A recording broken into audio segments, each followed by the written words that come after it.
আল্লাহ রাব্বুল আলামিন বলেন, যে সমস্ত বান্দাগুলো মুনাফিক, যারা কাফের, এই সমস্ত বান্দার উপর আল্লাহ ওয়াদা করেছেন তাদের প্রতি আমার লানত, এবং তারা চির জাহান্নামী হবে, অস্থায়ী জাহান্নাম না স্থায়ী জাহান্নামী হবে, এবং তাদের প্রতি আল্লাহর লানত, এবং তাদের জন্য আল্লাহর পক্ষ থেকে যন্ত্রণাদায়ক শাস্তি, ভয়ঙ্কর শাস্তি অপেক্ষা করছে। এখন মুনাফিক, কাফের তো কাফেরই, মুনাফিক বুঝি আমাদের দেশে নাই? মুন্সিগঞ্জে একদম নাই। আছে মুনাফিক, আছে আছে। আবার এখানে কালামানিক কই গেল, ওর বাড়ি এদিকে নাকি? তাই কাম সারছে। সিলেটবাসীকে ধন্যবাদ, সিলেটবাসীকে ধন্যবাদ, বিসি আউট করে দিছে, একদম সরাই দিস, বদমাইশ। আমার বন্ধুগণ, তবে মুনাফিক কিন্তু চরম ভয়ঙ্কর একটা, এমন একটা কীট, এটা এমন একজন জঘন্য ব্যক্তির পরিচয় মুনাফিক। মুনাফিককে আল্লাহ রাব্বুল আলামিন জাহান্নাম তো দিবেন, জাহান্নামের উপরে না নিচে? শুধু নিচে না, সবার নিচে। জাহান্নাম উদ্বোধন হবে কাদের দিয়া বলেন? মুনাফিককে দিয়া। মুনাফিককে চেনার জন্য আল্লাহ রাব্বুল আলামিন কমপ্লিট একটা সূরা নাযিল করেছেন, সূরা মুনাফিকুন। মুনাফিকুন পড়ো, নিজের জীবনের সঙ্গে মিলায় নাও, দেখো তো তোমার মধ্যে কোনো মুনাফিক আছে কিনা। সূরা মুমিনুন পড়ো, মুমিনুন পড়ি, দেখো তো তোমার মধ্যে মুমিনুন সূরার মধ্যে যে গুণগুলো আছে সেই গুণগুলো তোমার মধ্যে আছে কিনা, একটু খুঁজে বের করে নাও। হুজুর শুধু ওয়াজ শুনলে হবে না, বাড়িতে গিয়ে সূরা মুনাফিকুন পড়ার দরকার আছে না নাই? মুমিনুন পড়ার দরকার আছে না নাই? কোরআন না পড়লেও জবাব দিতে হবে কার কাছে?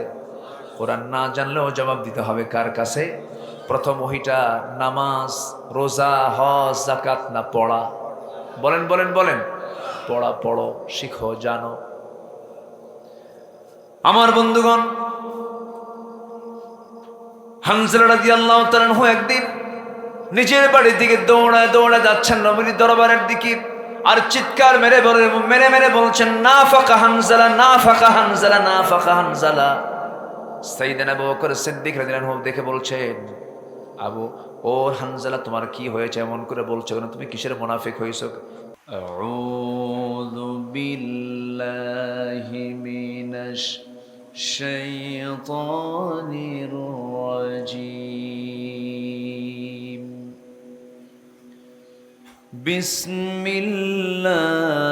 বিসমিল্লাহির রাহমানির রাহিম।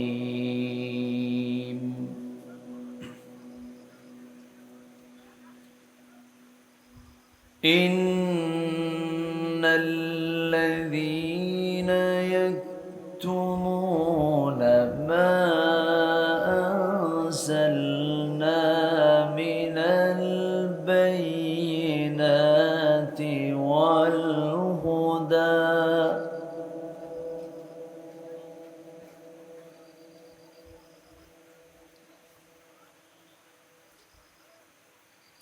মিনাল বায়িনাতি ওয়াল হুদা মিন বা'দি মা বায়্যানাহু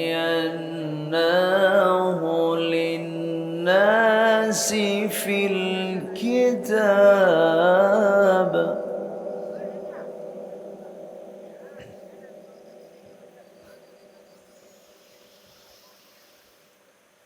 উলাইকা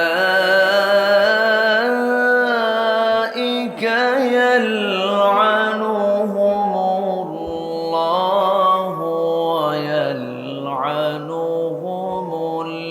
লাঈনুন।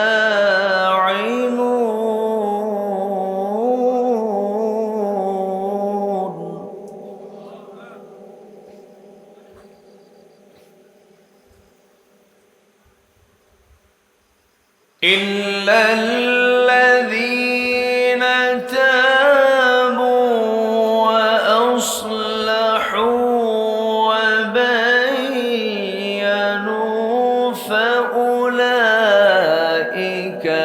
আতুবু আলাইহিম।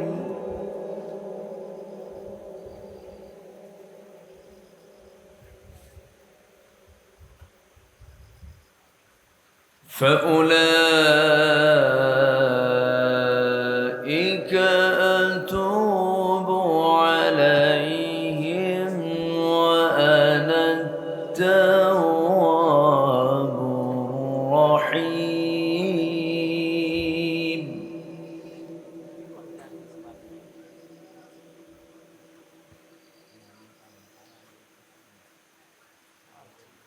إن الذين كفروا وماتوا وهم كفار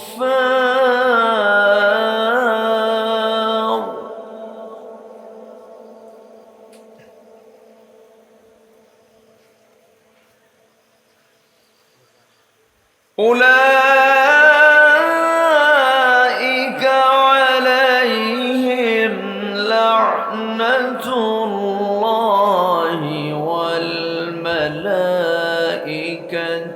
والناس أجمعين.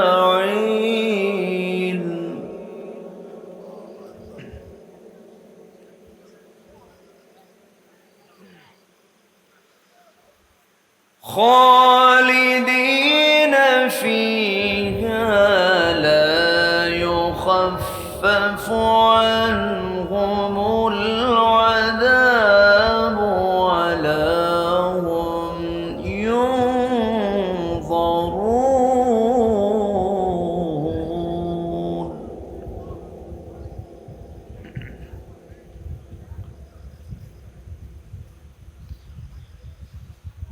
الله أكبر.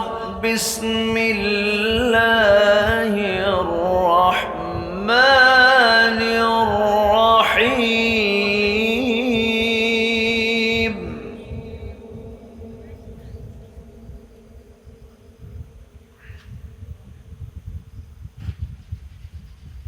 إن الله وملائكته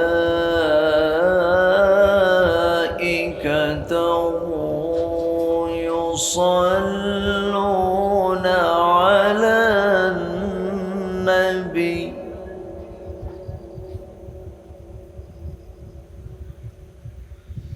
يا أيها الذين آمنوا صلوا عليه وسلموا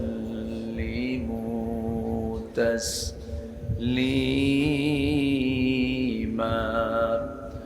اللهم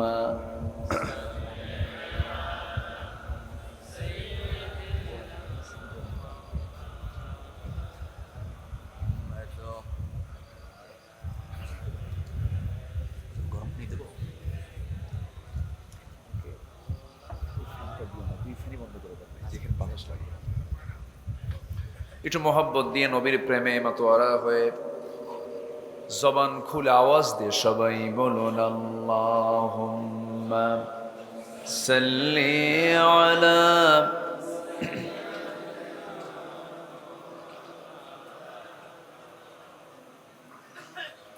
ওয়া আলা আলি।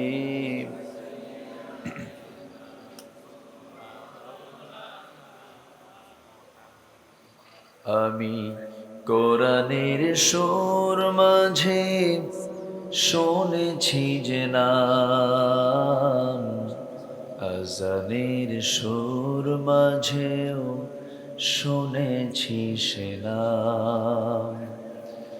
ও নাম শুনেছি আমি আমার হৃদয়। হে রাসূল নবীজি তোমায়, হে রাসূল নবীজি তোমায়। আল্লাহুম্মা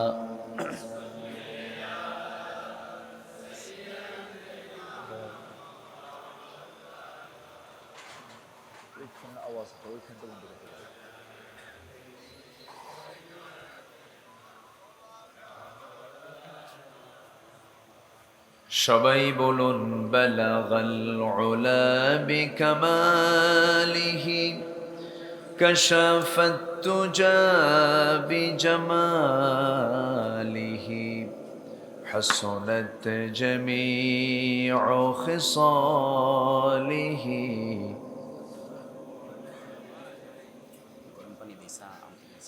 سورة يوسف بدار حكمة لقمان ما قارئ قرآن باری یہ دل سادمان ما بلغ العلا بکماله كشف الدجى بجماله حسنت جميع خصاله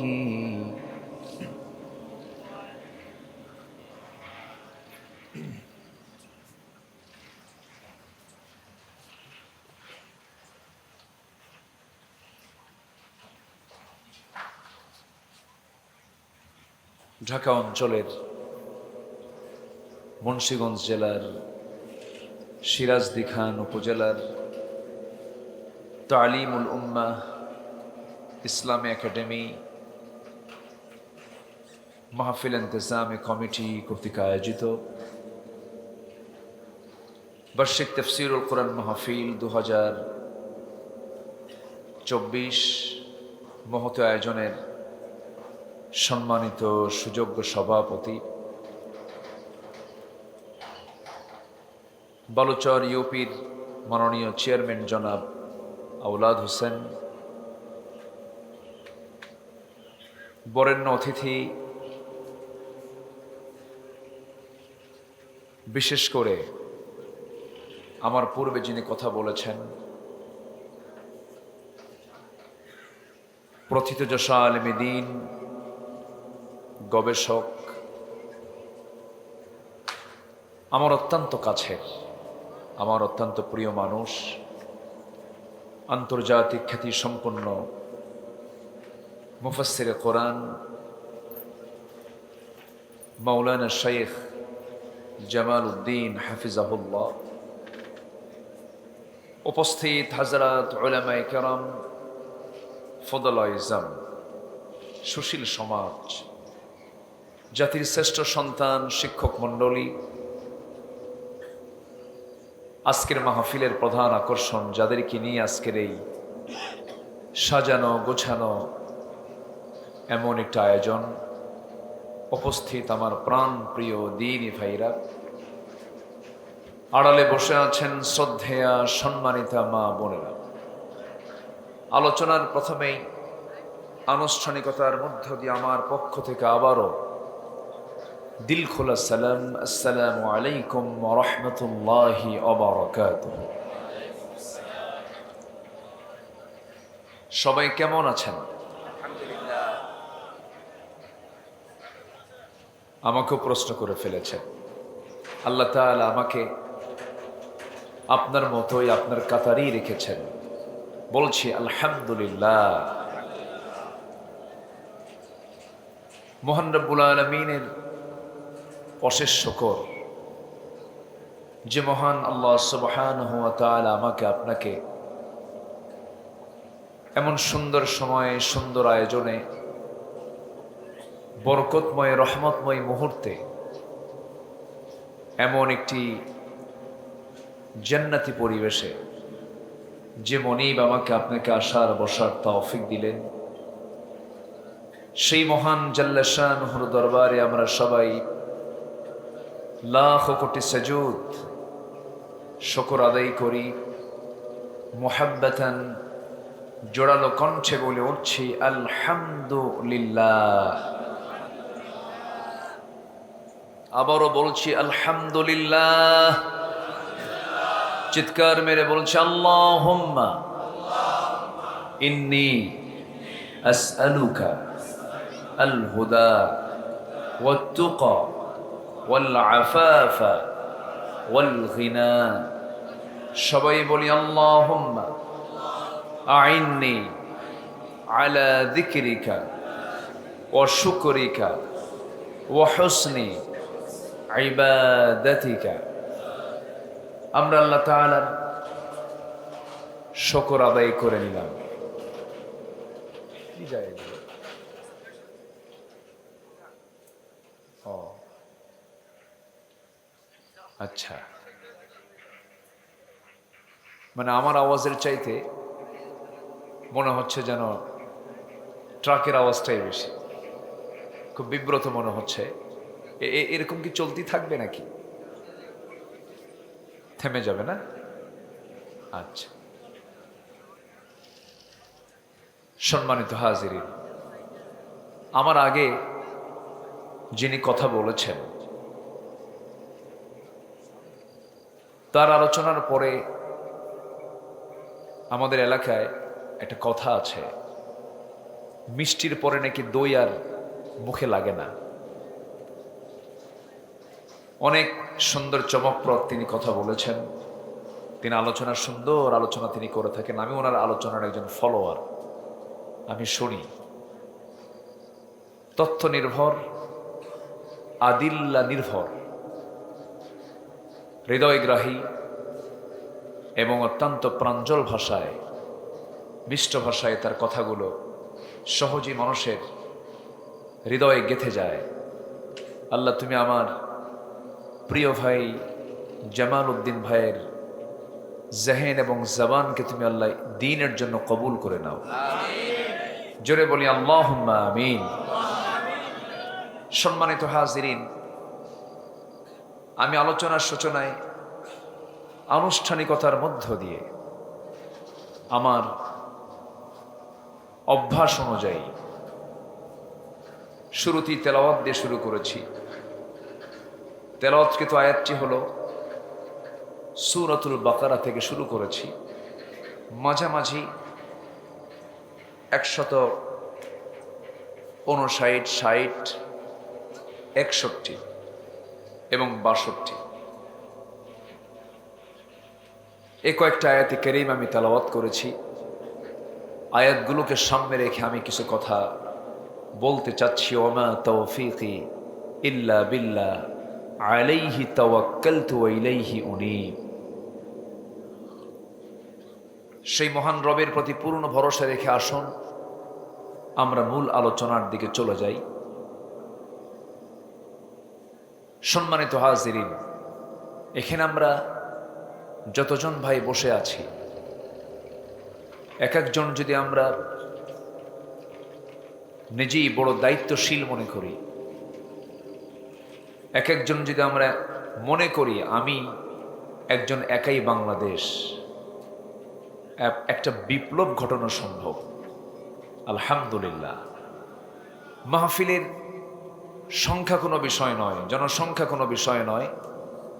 তার প্রমাণ হচ্ছেন সাইয়্যিদিনা নূহ আলাইহিস সালাতু ওয়াস সালাম, ইন্নী দাআউতু কওমি লাইলান ওয়া নাহারা। আমি নূহ আলাইহিস সালাতু ওয়াস সালাম দাওয়াত দিয়েছি দিনে রাতে, লাইলান ওয়া নাহারা। তো 900 বছর দাওয়াতের ফলাফল হলো 70 থেকে 80 জন ইসলাম গ্রহণ করেছিল। কত বছরে? সাধারণ মানুষ না আল্লাহর নবী? আল্লাহর নবী। হতাশার কোনো কারণ নেই এটা। সম্মানিত হাজিরিন, সম্মানিত ভাই সব, শুধুমাত্র মাথায় রাখতে হবে আমি যেন আল্লাহ তাআলার রহমত প্রাপ্ত বান্দা হতে পারি।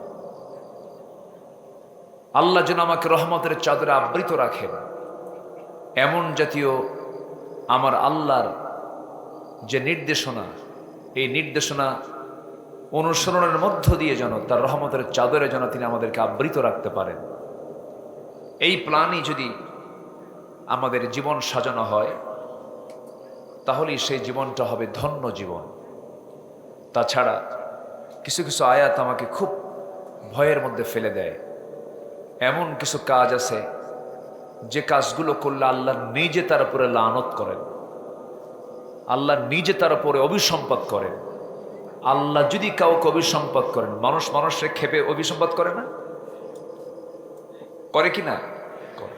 আল্লাহ অভিসম্পাদ করেন কিছু বান্দার উপরে। কোন কোন বান্দার উপরে আল্লাহ অভিসম্পাদ করেন, এটাই হচ্ছে আজকে আমার আলোচনার সাবজেক্ট। আমি এই বিষয়কে সামনে রেখে কিছু কথা বলতে চাচ্ছি। আল্লাহ যেন আমার মুখ থেকে সেই জাতীয় কথাগুলো যেন বের করে দেন, যে কথাগুলো মুসলিম উম্মার জন্য এই মুহূর্তে, এই সময়ে খুবই প্রয়োজন। জোরে বলি আল্লাহুম্মা আমিন। এখন কথাগুলো আর নির্দিষ্ট গণ্ডির মধ্যে থাকে না। প্রযুক্তির কল্যাণে এই কথাগুলো কোটি কোটি মানুষের মাঝে খুব দ্রুত ছড়িয়ে পড়ে। এজন্য বিশেষ করে আমাদের সবচেয়ে বড় টার্গেট থাকতে হবে, পৃথিবীর কেউ খুশি না হোক, আমাকে খুশি করতে হবে একজনকেই, যিনি আমার সুদিন দুর্দিন ইহকাল পরকাল প্রত্যেকটি জায়গায় যিনি আমার বন্ধু। তিনি কে? আসতে বলবেন না, তিনি কে? আল্লাহ তাআলা।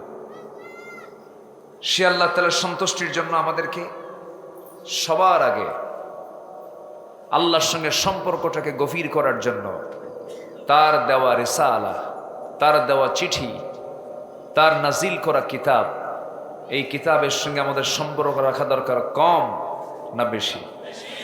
কম না বেশি? বেশি সম্পর্ক রাখতে হবে। সম্মানিত বন্ধুগণ, সম্মানিত ভাই সব, এটা এমন একটি কিতাবের নাম যে কিতাবটা বান্দার জীবনের সকল প্রশ্নের জবাব দিতে প্রস্তুত। জোরে বলে সুবহানাল্লাহ। এমন কোন সাবজেক্ট নাই যে সাবজেক্টে কোরআনের ভিতরে জবাব খুঁজে পাওয়া যাবে না। এমন কোন প্রশ্ন নাই যার জবাব কোরআনে নাই। আল্লাহু আকবার বলেন। তবে সবচাইতে বেশি জবাব আছে হলো আমার আল্লাহর পরিচয়, আমার আল্লাহকে চেনার জন্য সবচাইতে বেশি কথা খুঁজে পাওয়া যায় এই কালামের মধ্যে। গোটা 30 পারার 3 ভাগের 1 ভাগ আছে হলো আমার আল্লাহকে নিয়ে কথা। জোরে বলি সুবহানাল্লাহ। তাওহীদের উপরে। কিসের উপরে? তাওহীদের উপরে। যেমন আল্লাহ রাব্বুল আলামিন, তিনি যে আমার রব, তিনি যে গোটা জগৎ সৃষ্টি করেছেন। কোরআনকে আপনি প্রশ্ন করুন, এই সমগ্র জগতের সৃষ্টিকর্তাকে। আল্লাহ রাব্বুল আলামিন সুন্দর করে বলছেন, আল্লাহু খালিকু কুল্লু শাইইন ওয়া হুয়া আলা কুল্লি শাইইন ওয়াকিল। গোটা পৃথিবীর যা কিছু আছে সব সৃষ্টি করেছেন তিনি আমার কে? আল্লাহ তাআলা। আমার কথা কি বিরক্ত হচ্ছেন আপনারা? অসুবিধা নাই তো? এখানে যারা বসে আছি, এটা কিন্তু সাধারণ কোনো জায়গা নয়। এখন এই স্থানটা হয়ে গেছে কোরআনের বদৌলতে পৃথিবীর শ্রেষ্ঠ জায়গা। বলি আলহামদুলিল্লাহ। এটা হয়ে গেছে একটা ইবাদতের জায়গা। অর্থাৎ এখানে বসলে শুধু এতটুকু চিন্তা মাথায় নিয়ে রাখবো যে যতক্ষণ আছি ততক্ষণ ফেরেশতারা আমার জন্য দোয়া করতেছে, এবং যতক্ষণ থাকবো আল্লাহ তাআলা আমার আমল নামায় সওয়াব লিখতেছে।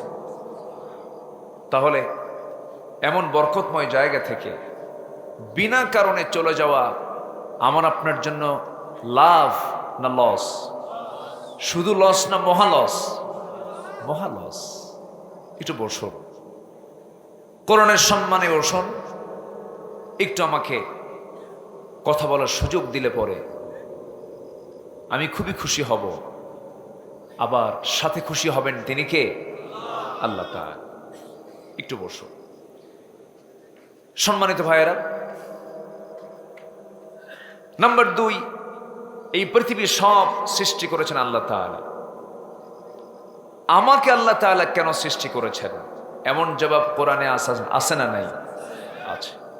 খুব কমন একটা আয়াত, আমাদের ঠোঁটের আয়াত, আমাদের মুখের আয়াত, অনেকেই পারি আমরা। আমার সঙ্গে ঠোঁট মিলিয়ে বলুন, وما خلقت الجن والإنس إلا ليعبدون সূরা জারিয়াত আয়াত নাম্বার 56 আল্লাহ রাব্বুল আলামিন আমাকে মানুষকে এবং জিন জাতিকে সৃষ্টি করেছেন, তাদের দায়িত্ব একটাই, সেটা হচ্ছে তারা কারো গোলামি করবে না, ইবাদত করবে একমাত্র কার ইবাদত করবে? আল্লাহ। এবার কোরআনকে একটু প্রশ্ন করি, কোরআন তুমি বলে দাও তো, এই যে জীবন, এই যে মৃত্যু, কেন সৃষ্টি করেছেন আল্লাহ তাআলা? কি জন্য দিয়েছেন এটা? আল্লাহ রাব্বুল আলামিন বলেন, হুয়াল্লাযী খালাকাল মাউতা ওয়াল হায়াতা লিয়াবলুয়াকুম আইয়ুকুম আহসানু আমালান ওয়া হুয়াল আজিজুল গফুর। জোরে বলুন আল্লাহু আকবার। সূরাতুল মুলক আয়াত নাম্বার 2 আল্লাহ রাব্বুল আলামিন বলেন, তিনি সেই মহান সত্তা যিনি মৃত্যু এবং জীবন সৃষ্টি করেছেন, যেন তিনি বুঝে নিতে পারেন তোমাদের মধ্যে কোন কোন বান্দাগুলো নেক আমল করে দুনিয়া থেকে বিদায় হতে পারে। ভালো কাজের জন্য আল্লাহ তাআলা আমাদেরকে দুনিয়াতে পাঠিয়েছেন। নাম্বার 4 হলো, ঠিক আছে কোরআন তুমি এখন বলে দাও তো, তোমার এই কালাম কোন শ্রেণীর বান্দারা শুনতে চায়, কোন শ্রেণীর বান্দারা শুনবে মানবে তোমার কালাম, তুমি বলে দাও। কোরআন সুন্দর করে জবাব দিচ্ছে। সূরাতুল আ'লা আয়াত নাম্বার 10, সায়াযাক্কারু মান ইয়াখশা ওয়া ইয়াতাজান্নাবুহাল আশকাল্লাযী ইয়াসলান নারাল কুবরা। জোরে বলুন আল্লাহু আকবার। কোরআন এই কিতাবের জিকির সেই বান্দাই করতে পারে যে বান্দা ভয় করে কাকে? আসতে বলবেন না, কাকে? আল্লাহকে ভয় করে। তারাই তো কোরআনটাকে সুন্দর করে স্মরণ করে কোরআনটাকে পড়ে, কোরআনের জিকিরটা করে। কোরআনের আরেকটা নাম কিন্তু জিকির, ইন হুয়া ইল্লা যিকরুল লিল আলামিন। আমার বন্ধুগণ, এখন কোরআনকে প্রশ্ন করুন, কোরআন বলে দাও তো আল্লাহকে ভয় করলে পরে তার প্রতিদানটা কি? কি প্রতিদান আল্লাহ তাআলা রেখে দিয়েছেন? কোরআন বলছে, লাকিনিল্লাযীনা তাকাও রাব্বাহুম লাহুম জান্নাতুন তাজরি মিন তাহতিহাল আনহার খালিদিনা ফিহা নুজুলাম মিন ইনদিল্লাহ ওয়ামা ইনদাল্লাহি খায়রুল লিল আবরার। জোরে বলুন আল্লাহু আকবার। সূরা আলে ইমরান আয়াত নম্বর 198, যে বান্দা আল্লাহকে ভয় করে চলবে তার জন্য এমন একটা জান্নাত, যে জান্নাত থেকে কখনো বের হওয়ার সুযোগ নাই। খালিদিনা ফিহা, মন যা চাবে তাই সেখানে পেয়ে যাবে, এমন জান্নাত দিবেন কাকে ভয় করলে? আসতে বলবেন না, কাকে ভয় করলে? আল্লাহকে ভয় করলে। আমার বন্ধুগণ, নাম্বার 6 হলো, এরকম করে সারা জীবনের যত প্রশ্ন আপনি করবেন, মোটামুটি 5টা প্রশ্ন করলাম, কোরআনকে সুন্দর করে কোরআন জবাব দিয়ে দিল। সারা জীবনের যত গচ্ছিত প্রশ্নগুলো আপনি করে রাখবেন, যত প্রশ্ন আপনি জমা করেন না কেন, সমস্ত প্রশ্নের জবাব কোরআন দিতে প্রস্তুত। আপনার প্রশ্নগুলো ফুরে যাবে কিন্তু জবাব কখনো ফুরাবে না। জোরে বলি আল্লাহু আকবার। শুধু সায়েন্সের উপরে, ফিজিক্স কেমিস্ট্রির উপরে কোরআনে কারীমের মধ্যে রয়েছে প্রায় 350 থেকে 400 আয়াত। জোরে বলি আল্লাহু আকবার। আজকে আমার সাবজেক্ট ওই দিকে নয়, আমি আমার মূল সাবজেক্টের দিকে আস্তে আস্তে ফিরে যাব। সম্মানিত ভাইয়েরা, কিয়ামত পর্যন্ত এই কিতাব মানব জাতির জন্য আল্লাহ তাআলা ব্যালেন্স করে দিয়েছেন। কোনোদিন সংযোজন হবে না, সংকোচন হবে না, এটাকে চেঞ্জ করার কোনো প্রয়োজন হবে না। কারণ কোরআন এসেছে কার পক্ষ থেকে? আল্লাহর পক্ষ থেকে। সেই গোটা কোরআনের একটা শুধু অংশ সংবিধানে ছিল, বিসমিল্লাহির রহমানির রহিম। কি যে দোষ হলো, এটাও রাখে নাই, এটাও সংবিধান থেকে মুছে দিয়েছিল। একটা মহল তারা চেয়েছিল সেকুলার প্রতিষ্ঠার মধ্য দিয়ে এই জমিন থেকে ইসলামকে নিশ্চিহ্ন করা যায় কেমনে। সম্মানিত ভাইয়েরা, এই দেশে অনেক ইসলামী দল ছিল, প্রায় 51টি ইসলামী দল। কয়টা? 51টা। কোন দলকে নিষিদ্ধ করা হয়নি। সর্বশেষ 5 অগাস্টের মাত্র 4 থেকে 5-6 দিন আগে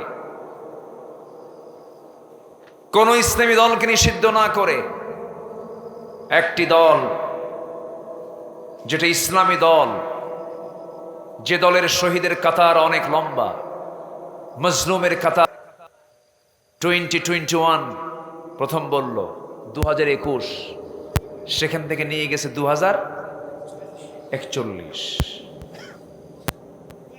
সম্মানিত বন্ধুগণ, প্রত্যেকটি স্তরে স্তরে তার বিশ্বস্ত মানুষগুলো বসিয়েছিল ক্ষমতাকে পাকাপোক্ত করার জন্য।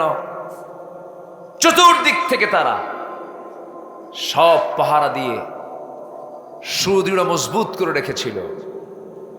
কিন্তু আল্লাহ যে উত্তম কুশলী, ওয়া মাকারু ওয়া মাকারাল্লাহ আল্লাহু খায়রুল মাকিরিন, তিনি যে কত বড় উত্তম কুশলী, আল্লাহ যে পারেন তা এই জাতির চোখের সামনে দেখিয়ে দিয়েছেন গত 5 অগাস্টে। ঠিক কিনা বলেন? এই বিজয় কে দিয়েছেন? আসতে বলবেন, এই বিজয় কে দিয়েছেন? আল্লাহ দিয়েছেন। আমার বন্ধুগণ, কিন্তু এই বিজয় কি প্রকৃত বিজয় মনে করা যাবে না? এখনো কিছুই হয় না। এই যদি প্রশ্ন করি, বলুন তো, আমার দেশে মদের দোকান আছে না নাই? জেনার কারবার আছে না নাই? বেশ্যাবৃত্তির লাইসেন্স আছে না নাই? মনে হয় সুদের কারবার নাই? আসতে বলবেন না, আছে না নাই? এই সমস্ত অপরাধগুলো ইসলামের দৃষ্টিকোণ থেকে ছোট না বড়? শুধু বড় না মহা বড়? মহা বড় অন্যায়, মহা অন্যায়গুলো। তাহলে জেনার কারবার চলে, সুদের কারবার চলে, মদের কারবার চলে, এত বড় বড় অপরাধগুলো সমাজে চলমান, আমরা কেমন করে বিজয়ের কথা বলি? বিজয় তো সেদিন আমরা মনে করব যেদিন দেখতে পাবো এই দেশের পূর্ব দিগন্তে ইসলামের সূর্য উদয় হয়েছে। আমার বন্ধুগণ, সেই লক্ষ্যের সামনে এগোতে হবে, তার জন্য আগে নিজেকে প্রস্তুত করতে হবে। আল্লাহ রাব্বুল আলামিন বলেন, ইন্নাল্লাহা লা ইউগাইয়িরু মা বিকাওমিন হাত্তা ইউগাইয়িরু মা বিআনফুসিহিম। আল্লাহ সেই জাতির কখনো পরিবর্তন করেন না যে জাতি নিজে পরিবর্তিত না হয়। আমাকে চেষ্টা করতে হবে, লাইসা লিল ইনসানি ইল্লা মা সাআ। মানুষ চেষ্টা ছাড়া কোনো কিছু অর্জন করতে পারে না। চেষ্টা হবে বান্দার, সাহায্য হবে কার? চেষ্টা করবে বান্দার, সাহায্য করবেন কে? আল্লাহ। বান্দা চেষ্টা করবে, দিন কায়েমের জন্য বিজয় দিবেন কে? আল্লাহ তাআলা। একটু কান লাগান, মনোযোগ দিয়ে শুনুন। যে যেখানে আছেন একটু কান লাগায় শুনবেন। আমি যেখান থেকে আয়াত তেলাওয়াত দিয়ে শুরু করেছি, আল্লাহ রাব্বুল আলামিন এমন কিছু কিছু অপরাধ আছে যে অপরাধের জন্য আল্লাহ নিজেই বলেছেন, আমি নিজে তার উপরে লানত করি। জোরে কর নাউযুবিল্লাহ। আমরা কি আল্লাহর লানত পেতে চাই? আল্লাহর লানত পেলে, অভিসম্পাদ পেলে কোনো বাঁচার উপায় আছে? দুনিয়ার যত মানুষ আমার লানত করুক, আমার যায় আসে না। আমার আল্লাহ যদি আমার প্রতি রহমত করেন, এটা আমার জন্য প্লাস।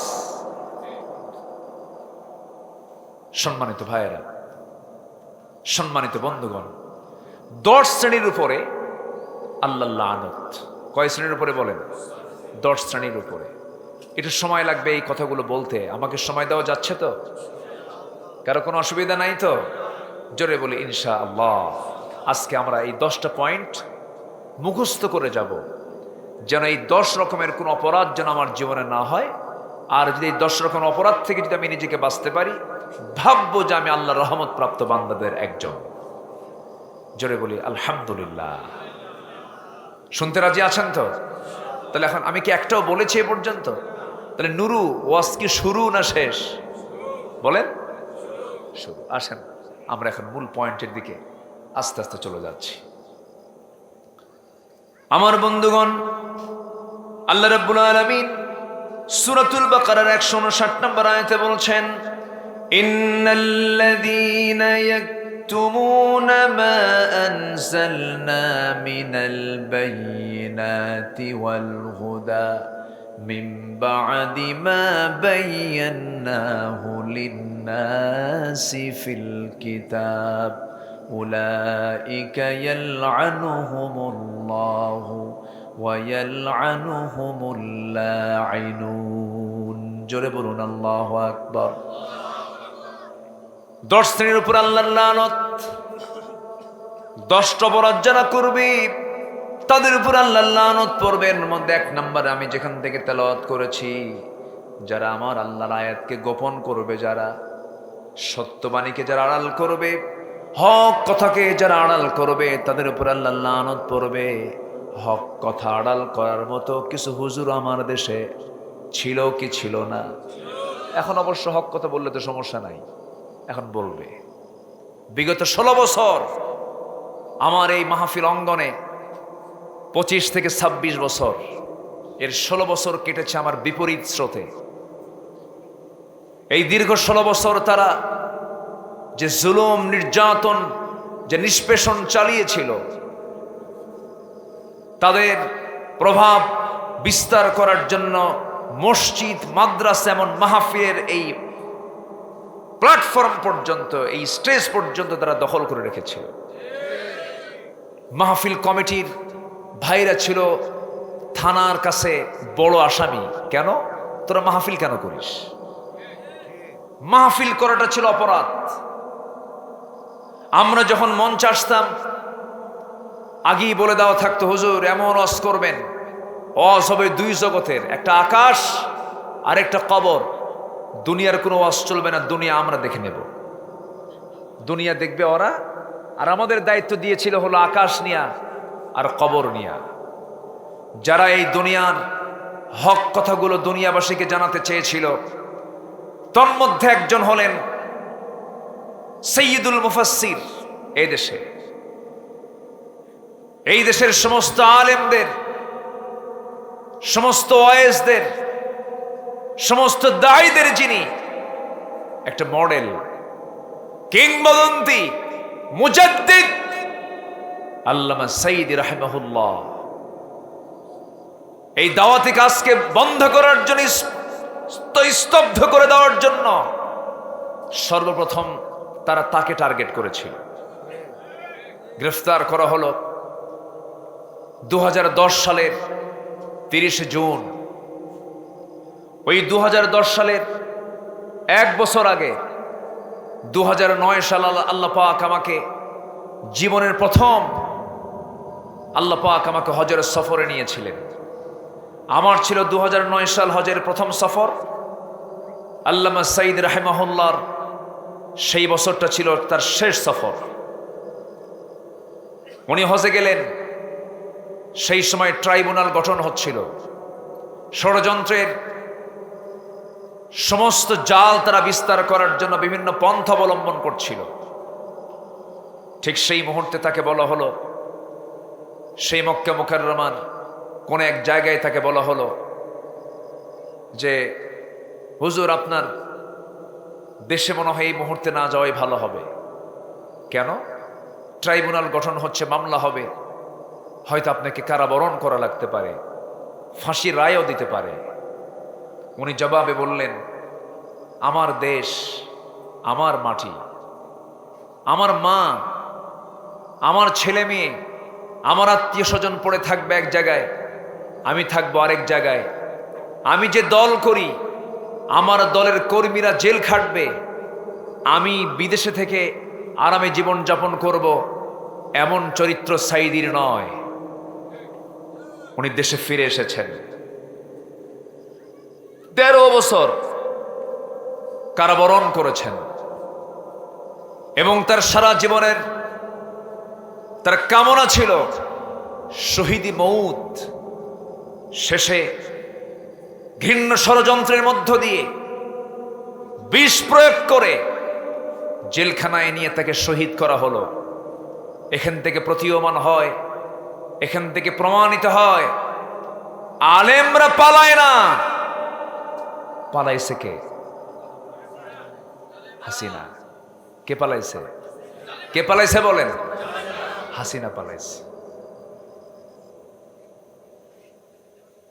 পালানোর 4-5 দিন আগেও বলেছিল হাসিনা পালায় না। কইছে কিনা বলেন? বলছে কিনা বলেন?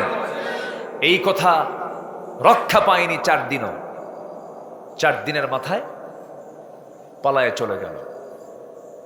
সম্মানিত ভাইয়েরা, সম্মানিত বন্ধুগণ, একটা বিষয় স্পষ্ট করে জানাতে চাই,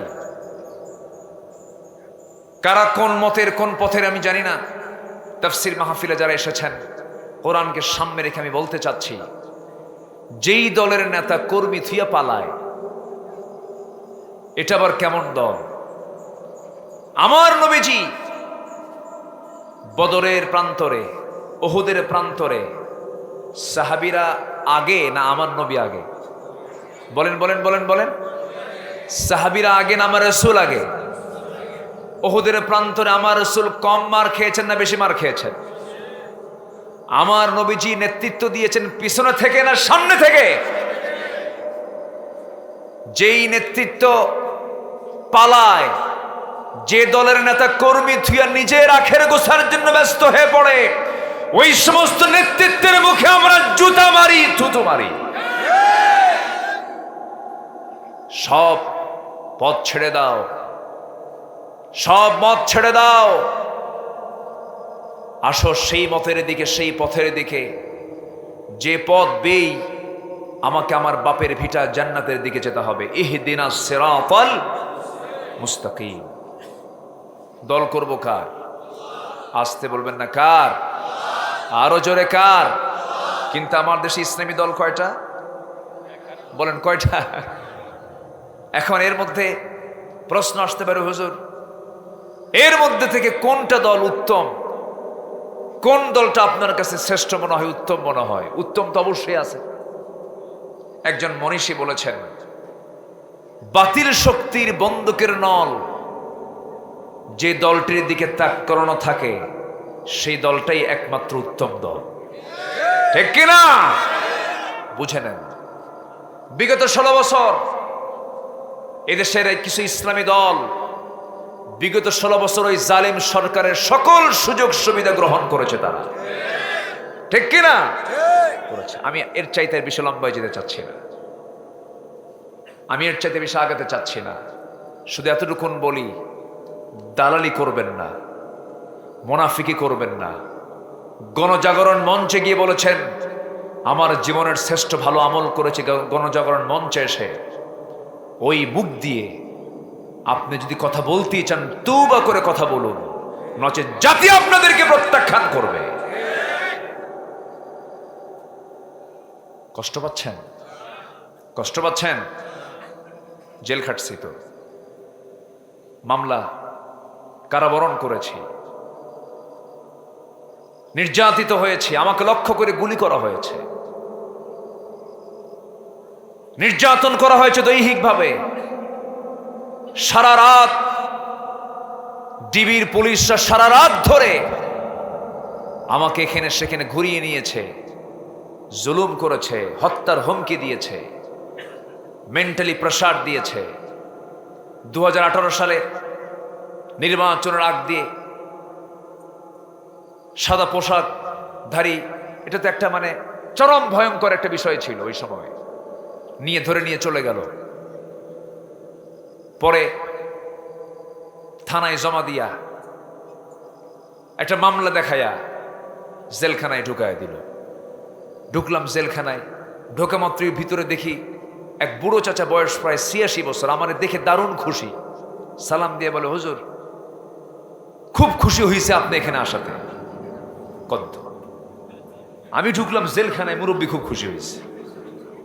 তো বললাম, চাচা আমি জেলখানায় ঢুকলাম, আপনি খুশি হলেন কেন? কে বাবাজি, ওয়াজ শুনি অনেক দূর থেকে, কাছে দেখতে পাই না, এখন জেলখানায় ঢোকার বদলে তো অন্তত কাছে কাছে বৈশা থেকে ওয়াজ শুনতে পারবো। খুব খুশি হয়েছে। ঢুকলাম, চাচাকে বললাম, চাচা আপনার মামলা কি? বলে বিস্ফোরক মামলা। তো বললাম, চাচা আপনি কি বোঝেন এই মামলাটিকে? বাবা আমি নাম শুধু শুনছি, কিন্তু এই জিনিসটা কি, এটা খায় না কি করে, মানে এতটুকুও জানা নাই তার, যে বিস্ফোরক শব্দটার ব্যাখ্যাটাও তারা জানা নাই, অথচ ওই মামলার তিনি একজন আসামি। ৮৬ বছর বয়স। সম্মানিত ভাইয়েরা, থানায় মামলা হয়েছে, আসামি নাই, আসামির কোটা পূরণ করতে গিয়া কোটা পূরণ হচ্ছে না, রাস্তার ফকিরকে ধরে এনে কোটা পূরণ করছে। রাস্তার ফকিরও কি আসামি। সম্মানিত ভাইয়েরা, যুগে যুগে যারা এই সীমা লঙ্ঘন করেছে, সরাসরি পতন ঘটিয়ে দিয়েছেন তিনি আমার কে? আসতে বলবেন না, তিনি আমার কে? কুফর দিয়ে শাসন থাকতে পারে, কিন্তু জুলুম দিয়ে শাসন কখনো টিকসই হতে পারে না। একটু কান লাগান, আমরা কথাগুলো একটু শুনি। তাহলে আল্লাহর লানত কার উপরে? এক নাম্বার, যারা আল্লাহর সত্য বাণীকে যারা গোপন করেছে। ওমান ইন্নাল্লাযীনা ইয়াকতুমুনা মা আনজালনা মিনাল বায়্যিনাত, সুস্পষ্ট বাণী যারা আড়াল করেছে, হক কথাকে যারা আড়াল করে। ওমান আযলামু মিম্মান কাতামা শাহাদা, সবচেয়ে বড় জালিম তার মতো আর কে হতে পারে যে সত্যকে যারা আড়াল করে। সম্মানিত ভাইয়েরা, আল্লামা সাইদি জেল হলো, ফাঁসির রায় হলো, আলেমরা কেন দোয়া করেছেন? বহু মসজিদে ইমামের চাকরিচ্যুত করা হয়েছে, মনে আছে কি আপনাদের? মনে আছে? তাকে জেলখানায় নিয়ে হত্যা করা হলো। অনেক মসজিদের খতিবরা দোয়া করেছেন তাদের চাকরিকে, কমিটি চাকরি থেকে তাদেরকে বহিষ্কার করা হয়েছে। যে সমস্ত ব্যক্তিরা অনধিকার চর্চাগুলো করেছেন, জুলুমগুলো করেছেন, অবশ্যই তাদের বিরুদ্ধে অ্যাকশন নেওয়ার দরকার আছে না নাই? আসতে বলবেন না, আছে না নাই? কোন মসজিদের কমিটির দায়িত্বে কোন ঘুষখোর, চাঁদাবাজ, বেনামাজি, মদখোর নেতৃত্বে থাকতে দেওয়া যাবে না। এবং সাথে যখন আল্লামা সাইদের নামটা চলে আসলো, মাহফিলের প্ল্যাটফর্ম থেকে সবাইকে নিয়ে আমরা এটা জানাতে চাই, আল্লামা সাইদিকে চিকিৎসার নাম করে যে ডাক্তারদের অধীনে চিকিৎসার নাটক করে তাকে বিষ প্রয়োগ করে পয়জন দিয়ে হত্যা করা হয়েছে, অবিলম্বে সেই চিকিৎসকদেরকে গ্রেফতার করে দৃষ্টান্তমূলক শাস্তি নিশ্চিত করা হোক। এমতের পক্ষে রাজি আছেন কারা কারা? হাত উঁচু করে দেখান মুসলমান।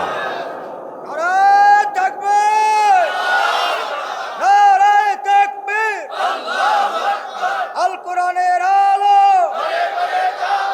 আল হাদিসের আলো, দুনিয়ার মুসলিম। আল্লাহ কবুল করুন, জোরে বলি আল্লাহুম্মা আমিন।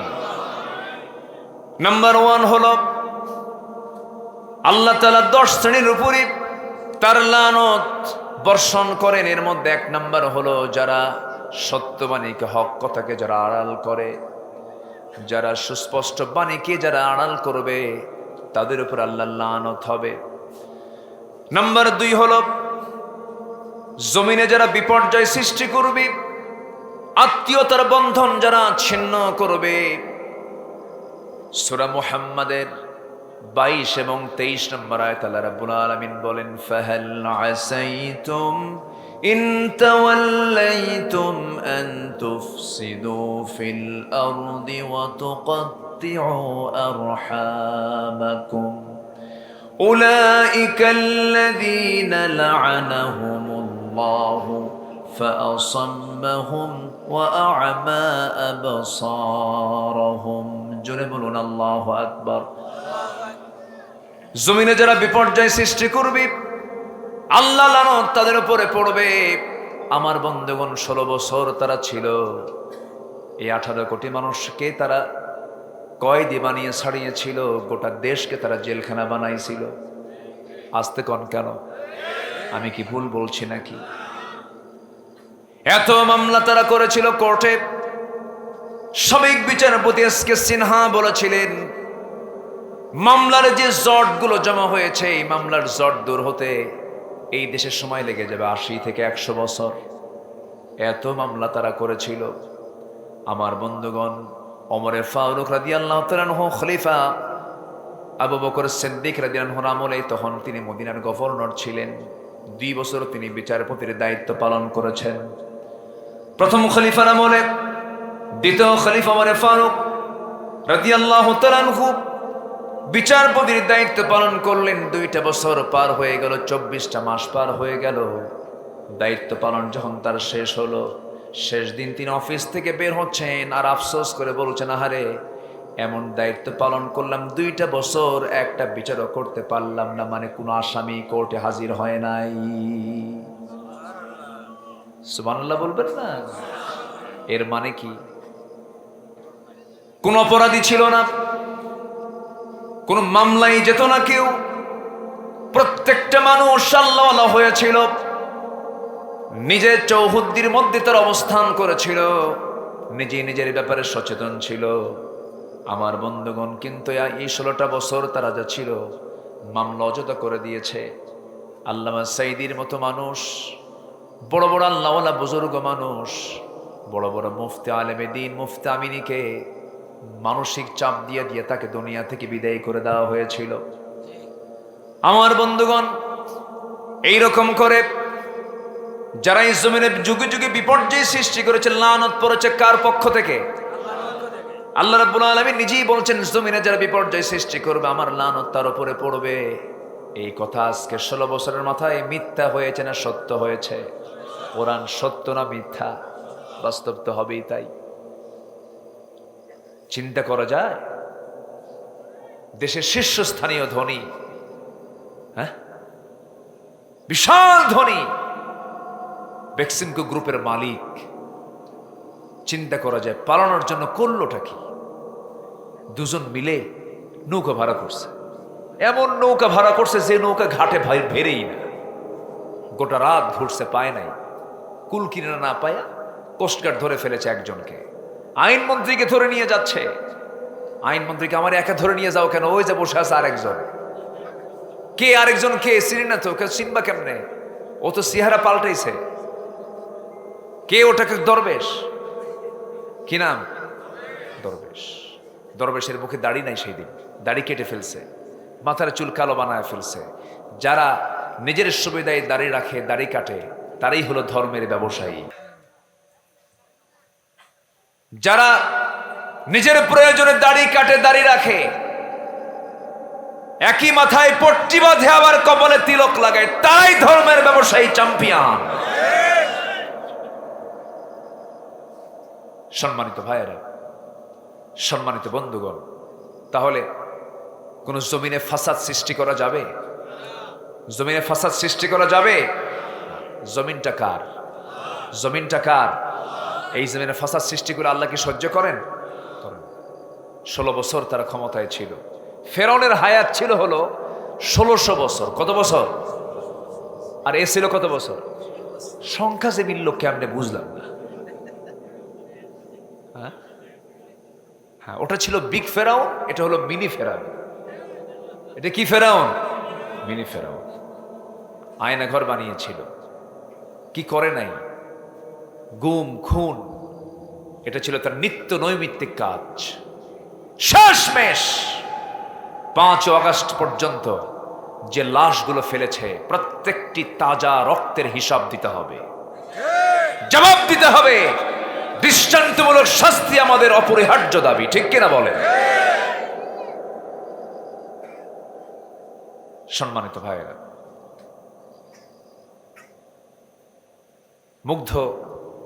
মুগ্ধতা ছড়িয়ে দুনিয়া থেকে বিদায় নিয়েছে। একটা তাজা প্রাণ ঝরে গেছে। শুধু বলে পানি লাগবে ভাই, পানি লাগবে। ছটফট করে দুনিয়া থেকে বিদায় নিল মুগ্ধ।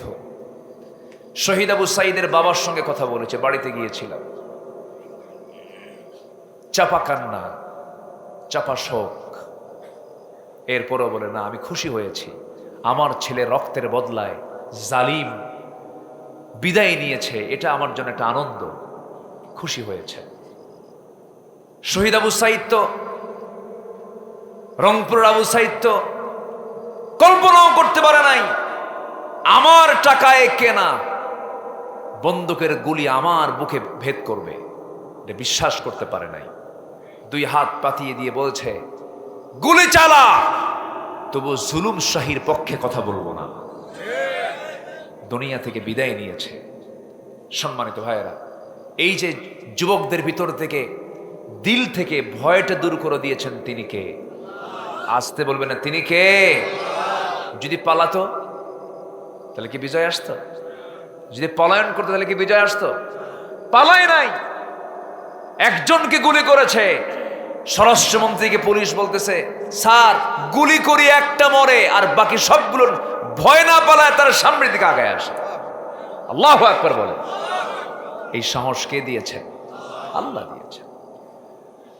যদি পালায় যেত সেদিন যুবকরা, ছাত্ররা, আল্লাহ রাব্বুল আলামিন বলেন, ইল্লা তানফিরু ইউআযিবকুম আযাবান আলীমান ওয়া ইস্তাবদিল কওমান গায়রাকুম ওয়া লা তাদুররুহু শাইআ। জোরে বলুন আল্লাহু আকবার। যদি পলাইতো সেই দিন, আল্লাহর কথা, তাহলে আল্লাহ রাব্বুল আলামিন বলেন, তোমাদের উপরে এমন একটা জাতি চাপায়া দেব যে জালিম, তাদের কোনো ক্ষতি সাধন তোমরা করতে পারবে না। আমার বন্ধুগণ, এই জন্য বিজয়টা দিয়েছেন মূলত তিনি আমার কে? আল্লাহ বিজয় দিয়েছেন। আমার বন্ধুগণ, 10 শ্রেণীর পরে আল্লাহর লানত। 2টা শ্রেণী আমরা জানতে পারলাম। এক শ্রেণী হলো যারা সত্যকে আড়াল করবে, তাদের প্রতি আল্লাহর লানত। নাম্বার 2 হলো জমিনে যারা বিপর্যয় সৃষ্টি করবে, সাথে আত্মীয়তার বন্ধন যারা ছিন্ন করবে, নিজের ভাইয়ের সঙ্গে সম্পর্ক নাই কিন্তু ধর্ম ভাই বানায়। আছে নাকি এগুলো? এলাকায় আছে। এগুলো করা যাবে না। নিজের বোনের কোনো সংবাদ নাই না, ধর্ম বোন বানায়, ধর্মের মা বানায়, ধর্মের ভাই বানায় না। না, আত্মীয়তার বন্ধন যারা ছিন্ন করবে তারা হলো জাহান্নামী। লা ইয়াদখুলুল জান্নাতা কাতিউর রহিম। আত্মীয়তার সম্পর্ক ছিন্নকারী হলো জাহান্নামী। আমার বন্ধুগণ, আত্মীয়তার সম্পর্ক হয়তো ছিন্ন না করলেও এমন কিছু অপকর্ম করে ফেলে। অনেক ভাই আছে, বোনের সম্পত্তি বুঝায় দেয় না, সম্পর্ক ছিন্ন হয়ে যায়। আছে না নেই বলেন তো? আছে। বোনের সঙ্গে সম্পর্ক ত্যাগ করে ফেলে। বোন এসে মাঝে মাঝে বলে, ভাই তোমারও বাবা আমারও বাবা, আমি তার মেয়ে তুমি তার ছেলে, আল্লাহ পাক আমাকে সম্পদ বাবার থেকে নেওয়ার জন্য অধিকার দিয়ে দিয়েছেন। তুমি পাবে 2 টাকা, আমি পাবো 1 টাকা। তুমি পাবে 10 শতক, আমি পাবো 5 শতক। তুমি পাবে 2 বিঘা, আমি পাবো 1 বিঘা। এটা কার বিধান? লিযযাকারি মিসলু হাযযিল উনসাইন। আল্লাহ তাআলা এগুলো করে দিয়েছেন। কিন্তু অনেক ভাই আছে, এই সম্পত্তি না দেওয়ার কারণে, না দেওয়ার চিন্তা মাথায় নিয়ে সম্পর্ক ছিন্ন করে ফেলে, রূঢ় আচরণ করে ফেলে, কথা বলে না। এরকম করে সম্পর্ক ছিন্ন যারা করবে, লানত পড়বে কার? বলেন, লানত পড়বে কার? আল্লাহর। ভাই বোনের সম্পত্তি বুঝায় দিতে হবে। এই বুঝায় দেওয়াটা সুন্নাত ওয়াজিব না ফরজ? আসতে কয়, সুন্নাত ওয়াজিব না ফরজ? ফরজ। সম্পত্তি বুঝায় দেয় না, যুগ যুগ পার হয়ে যায়, বোনের সম্পত্তির জায়গার উপরে ধান লাগায় ধানগুলো কিনে, ধানগুলো বিক্রি করে, ধানগুলো গোলায় পরে বিক্রি করে সেই টাকা দিয়ে হজে যায়। ওর হজ কি কবুল হবে নাকি? হজ কবুল হবে না। আবার বোনকে মাঝে মাঝে সম্পত্তি না দেওয়ার জন্য আস্তে করে দাওয়াত দিয়া, সুন্দর করে খাওয়া দাওয়ায় আদর টাদর কইরা শেষে বসে পাশে বসে বলে, বোন তুমি রাগ কইরো না, একটা কথা বলি কি, অংশ নিল কিন্তু ধ্বংস হয়। দেখছেন, অংশ নিলে কি হয়? ধ্বংস হয়। কি সুন্দর করে একটা গল্প মিলায় দিল। এটা একদম শয়তান ওহী নাজিল করছে। কে ওহী নাজিল করছে? আমি দোয়া করে দিই নাকি? দোয়া করে দিই। এই যে ইচ্ছা মতো উঠতেছেন, ইচ্ছা মতো বসতেছেন, এটা কেমন কথা? একটু বসেন, উঠলে কেমন হয়? এটা বেমানান লাগে না? একটু বসেন। আমার আবার একটা অভ্যাস হচ্ছে, যদি লোক একজনও উঠে যায়, ওটা আমার চোখে পড়লে আমার আলোচনা হেরে যায়, আমি আলোচনা করতে পারি না। একটু বসেন, এটা ক্লাস, তো এটা কোরআনের ক্লাস, বলি আলহামদুলিল্লাহ। নামাজ শুরু হয়ে গেছে, 4 রাকাত নামাজ। এখন নামাজ ইমাম সাহেব অনেক লম্বা কেরাত ধরছে, নামাজ আর শেষ হচ্ছে না। 2 রাকাত পড়ার পরে যদি কোনো মুসল্লি ভাবে থাক আর পড়বো না, নামাজ চলে গেলাম, হবে এটা? হলো বলেন তো? যে কোনো জিনিসের মানে শেষটা ভালো করে দেখা উচিত, শেষটা দেখা উচিত। বসি, আমরা একটু বসি, আমি আর বলবো না এই বিষয়ে, একটু বসে। সম্মানিত ভাইয়েরা, তাহলে হককে যারা গোপন করবে, নাম্বার 2 হলো জমিনে যারা বিপর্যয় সৃষ্টি করবে, নাম্বার 3 যারা সীমা লঙ্ঘন করবে, তাদের উপর আল্লাহ লানত। এটা কে বলেছেন? আসতে বলবেন না, কে বলেছেন? আল্লাহ পাক বলছেন। দেখেন আল্লাহ তার ভাষায় কি বলছেন। বনি ইসরাইলদের ব্যাপারে আল্লাহ তার এই আয়াত নাজিল করেছেন। আল্লাহ রাব্বুল আলামিন বলেন, লুইনাল্লাযীনা কাফারু মিন বনি ইসরাঈল আলা লিসানি দাউদ ওয়া ঈসা ইবনে মারইয়াম যালিকা বিমা আসাউ ওয়া কানু ইয়াতাদুন। জোরে বলুন আল্লাহু আকবার। সূরাতুল মায়েদা ভার্স নাম্বার 78, আল্লাহ রাব্বুল আলামিন বনি ইসরাঈলদের সীমা লঙ্ঘনের চিত্র চিত্রায়িত করে বলছেন, এই সমস্ত জালিমদের উপরে আমার লানত, আমার অভিসম্পাদ। তারা সীমা লঙ্ঘন করেছে, এই জন্য আমি লানত করেছি, লুইনা, অভিসম্পাদ করা হয়েছে। নাম্বার 5 হলো বিনা কারণে যারা মুমিনদেরকে হত্যা করবে, কোনো মানুষকে মেরে ফেলবে, তাদের প্রতি আল্লাহর লানত। মানুষকে মেরে ফেলা আমার দেশে কঠিন না সহজ? সামান্য টিজি বাইকের জন্য মেরে ফেলে, সামান্য 5,000 টাকা হাতে দিয়ে দিলে আমার দেশে খুনি কিনতে পাওয়া যায়, 5,000 টাকায় কেনা যায়। গুলি করে মেরে ফেলে দিল, হত্যা করে ফেললো, কিন্তু সে তো বুঝলো না এটা কত বড় অপরাধ। আল্লাহ রাব্বুল আলামিন বলছেন, ওয়ামান ইয়াকতুল মুমিনান মুতাআম্মিদান ফাজাযাউহু জাহান্নাম খালিদান ফিহা ওয়া গাদিবাল্লাহু আলাইহি ওয়া লা'নাহু ওয়া আ'আদ্দা লাহু আযাবান আযীমা। জোরে বলুন আল্লাহু আকবার। কোন মুমিনকে যদি কেউ হত্যা করে ইচ্ছাকৃতভাবে, আল্লাহ রাব্বুল আলামিন বলেছেন আমি তার প্রতি গজব নাজিল করব এবং তার প্রতি লানত নাজিল করব। যার প্রতি গজব, যার প্রতি লানত আসে, তার কপাল ভালো না পোড়া কপাল, ধ্বংস হয়ে যাওয়া কপাল। এই জন্য আল্লাহ রাব্বুল আলামিন অন্য জায়গায় বলছেন, যে ব্যক্তি একজন মানুষকে বেঁচে রাখলো, বাঁচায় দিল, সে যেন গোটা পৃথিবীর সমস্ত মানুষকে বাঁচায় দিল। ফাকাতালান নাস জামিআ, আবার যে ব্যক্তি একটা মানুষকে হত্যা করলো, যেন সে গোটা পৃথিবীর সমস্ত মানুষকে হত্যা করে ফেললো। কত বড় অপরাধ একটা মানুষকে মেরে ফেলা। তাদের প্রতি আল্লাহর লানত। ভাই ভাইকে মেরে ফেলে সম্পত্তির লোভে, আছে না নাই? আসতে বলবেন না, আছে না নাই? আছে। এই হত্যার কাজ যারা করবে আল্লাহর লানত পড়বে, তারা জাহান্নামী হয়ে যাবে।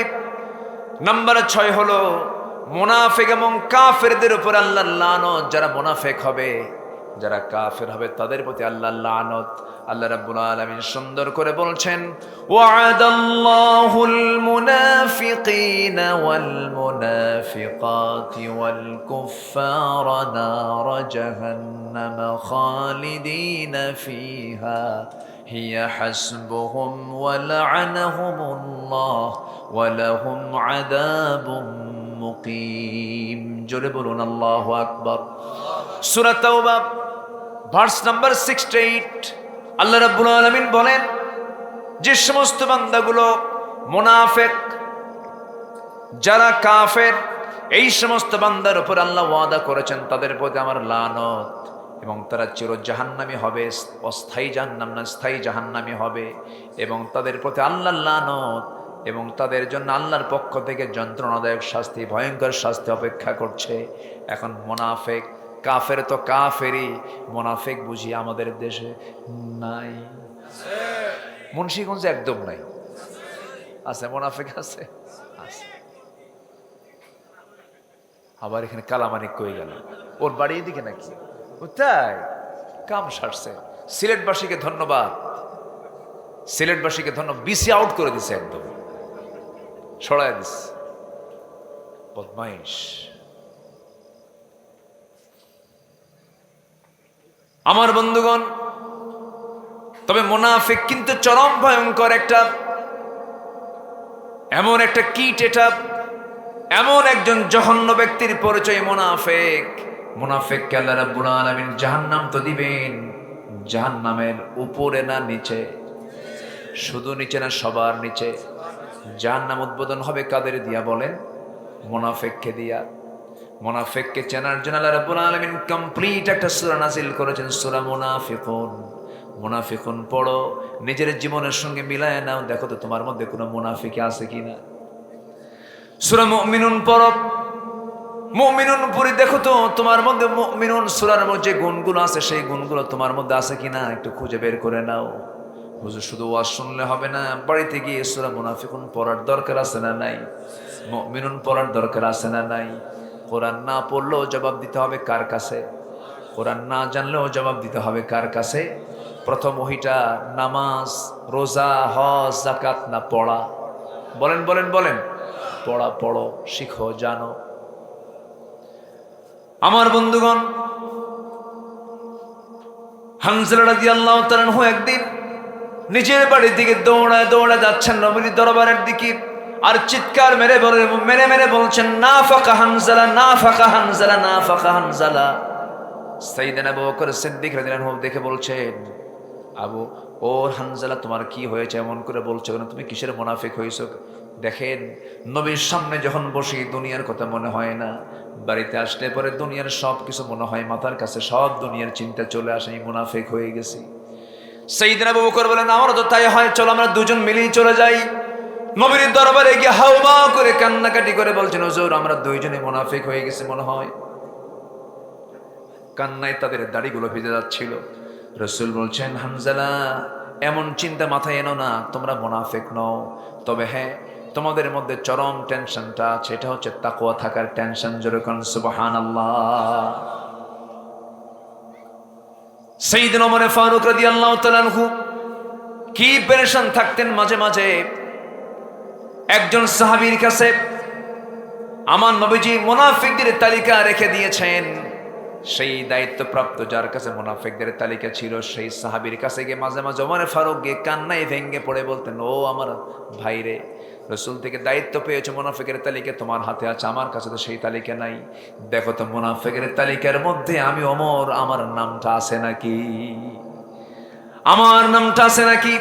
চিন্তা করে দেখেন, ওমর ফিল জান্নাহ, দুনিয়াতে বসেই 10 জন সাহাবী জান্নাতের সংবাদ পেয়েছেন। এই সমস্ত সাহাবীদের যদি এমনটা সংখ্যা হয়, দেখো তো আমার নামটা মুনাফিকের তালিকা আছে নাকি? আমাদের টেনশন আছে না নাই? আসতে বলবেন না, আছে না নাই?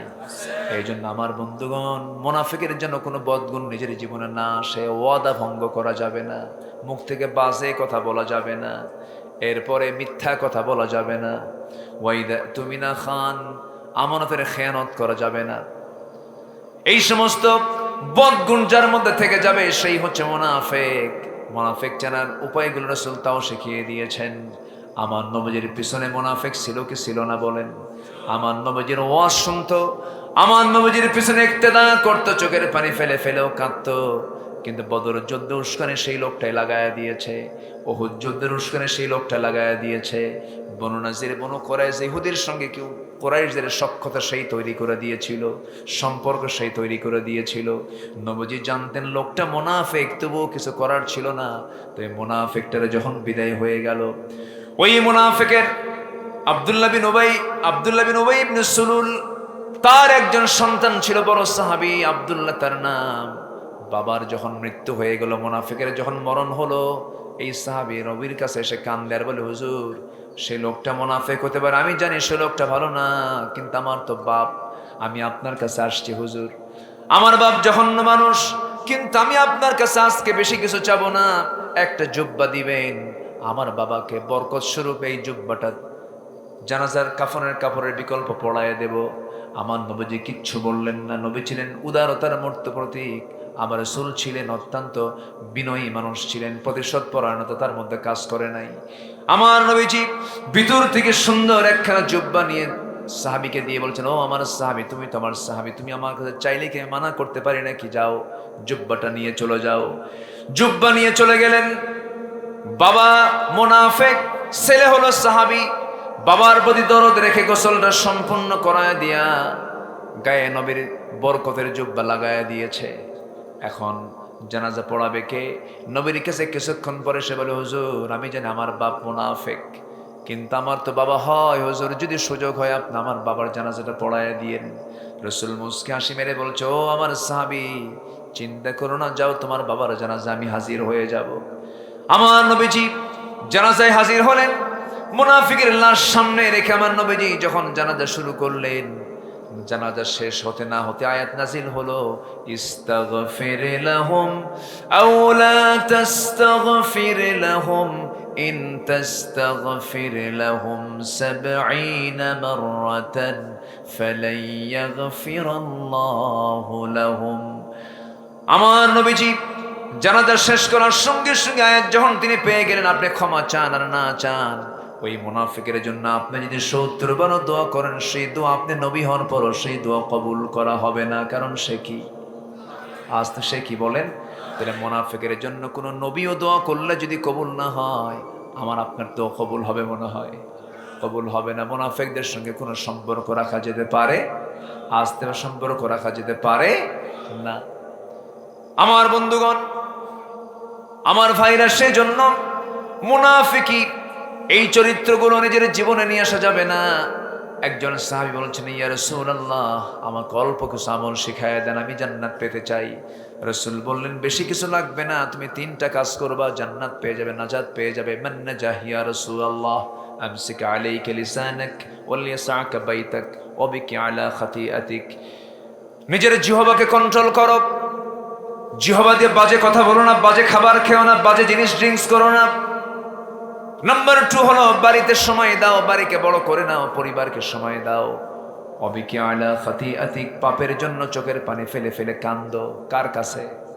আসতে বলবেন না, কার কাছে? পাপের কথা পৃথিবীর কাউকে না বলা যায়, কাউকে না বলাই ভালো। পৃথিবীর কাউকে না বলে সমস্ত পাপের কথা মনে করে আমরা মাফ চাইবো কার কাছে? যে পাপী আবার পাপ যে বলে বেড়ায় সে হলো বেহায়া। সে কি বলেন? বেহায়া। এটা একটা বড় অপরাধ। যদি কোনো পাপ কাজ হয়ে যায়, কাউকে না বলে সোজা আল্লাহকে বলবো, আল্লাহ পানিশমেন্ট তো তুমি দিবা, তোমার কাছে আমার বোঝা শোনা হবে। আল্লাহ গো, তওবা করলাম, জীবনে অকর্ম আর করব না।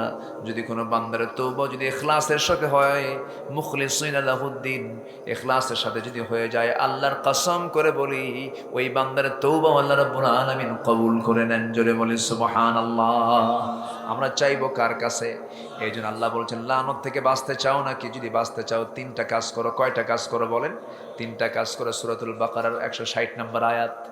অনেক লম্বা কথা, কষ্ট হচ্ছে মনে হয় আপনাদের।